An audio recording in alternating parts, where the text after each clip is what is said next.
நான் முத்துக்குமார் மனோகர். திலீபன் நினைவேந்தல் தொடர்பான சில விடயங்களை தங்கள் முன் பகிர்ந்து கொள்கிறேன். நினைவேந்தலை கௌரவமாக நடத்த முயற்சியுங்கள். தியாக தீபம் திலீபனின் ஈகத்தின் பெருமதியினையோ தமிழ் தேசியம் என்ற விடயத்தினையோ விளங்கிக் கொள்ளாமல் அகில இலங்கை தமிழ் காங்கிரஸ் கட்சியினர் கோமாளி கூத்துக்களை நடாத்துவதையும் எமது போராட்டத்தினை புரிந்து கொள்ளாமல் ஒட்டுமொத்த தமிழினத்தின் தலை குனியும் வகையில் தெரிச்சண்டியர்கள் போல் நடந்து கொள்வதையும் சகிக்க முடியாமல் உள்ளது. மாற்றுக் கருத்துடையோருக்கு அஞ்சலி செலுத்துவதும் இறுதிச் சடங்கு போன்றவற்றில் கலந்து கொள்ளும் ஒரு நாகரிக சமூகத்தில் நடக்கும் விடயங்களே.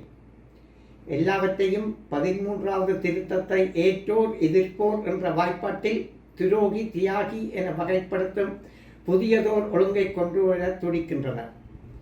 வடகிழக்கு அப்பாலுள்ள எமது உறவுகள், தென்னிலங்கையில் உள்ள நடுநிலையானோர் எமது போராட்டத்தினையும் திலீபனின் தியாக வரலாற்றையும் அறிய விடாமல் திரை போட முனைவது சிறுபிள்ளைத்தனமானது. நினைவேந்தல் நிகழ்வுகளை உங்கள் அரசியல் எதிரிகளை சாடும் களங்களாக மாற்றும் நடைமுறைகளை கைவிடுங்கள் என ஏற்கனவே கஜேந்திரகுமாரிடம் நான் நேரில் வேண்டுகோள் விடுத்திருந்தேன்.